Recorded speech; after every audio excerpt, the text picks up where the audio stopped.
চট্টগ্রামের কোরবানির পশুর হাটগুলোর সার্বিক নিরাপত্তা ব্যবস্থায় গোয়েন্দা নজরদারি সহ প্রয়োজনীয় ব্যবস্থা নেওয়া হয়েছে বলে জানিয়েছেন সিএমপি কমিশনার কৃষ্ণপদ রায়। বিকেলে নগরীর সাগরিকা গরু বাজার পরিদর্শন শেষে কথা জানান তিনি। টাঙ্গাইলে সড়ক দুর্ঘটনায় প্রাইভেট কার চালক সহ 4 জন নিহত হয়েছেন, আহত হয়েছেন 5 জন। সকালে কালীহাতী উপজেলার বাগুটিয়ায় 2 জন, পৌলিতে 1 জন ও মির্জাপুরে 1 জনের মৃত্যু হয়। পুলিশ জানায়, গরু বোঝাই ট্রাকের সাথে প্রাইভেট কারের সংঘর্ষে এই দুর্ঘটনা ঘটে। ঈদুল আজহা উপলক্ষে লম্বা ছুটিতে যাচ্ছে দেশের স্থলবন্দরগুলো। বেনাপোল স্থলবন্দর 5 দিন এবং হিলি ও সোনা মসজিদ স্থলবন্দর দিয়ে 8 দিন বন্ধ থাকবে আমদানি রপ্তানি, সেই সঙ্গে বন্ধ থাকবে কাস্টমস ও বন্দরের সব কার্যক্রম।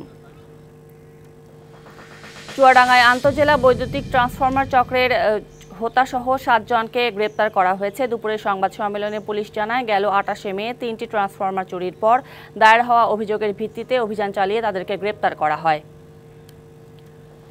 নগদের কাছে সব গ্রাহকই প্রিয়, তাই তো সারা দেশে ক্যাশ আউট চার্জ সবচেয়ে কম। ঝালকাঠি বাঁচাও আন্দোলন পরিষদের আয়োজনে বাসন্ডা নদীর পশ্চিম পাড় ভাঙন রোধে প্রয়োজনীয় ব্যবস্থা গ্রহণের দাবিতে সংবাদ সম্মেলন অনুষ্ঠিত হয়েছে। বক্তারা জানান, বাসন্ডা নদীর ভাঙনে ঝালকাঠি পৌরসভার 6 ও 7 নম্বর ওয়ার্ডের রাস্তাঘাট বিলীন হবার পথে।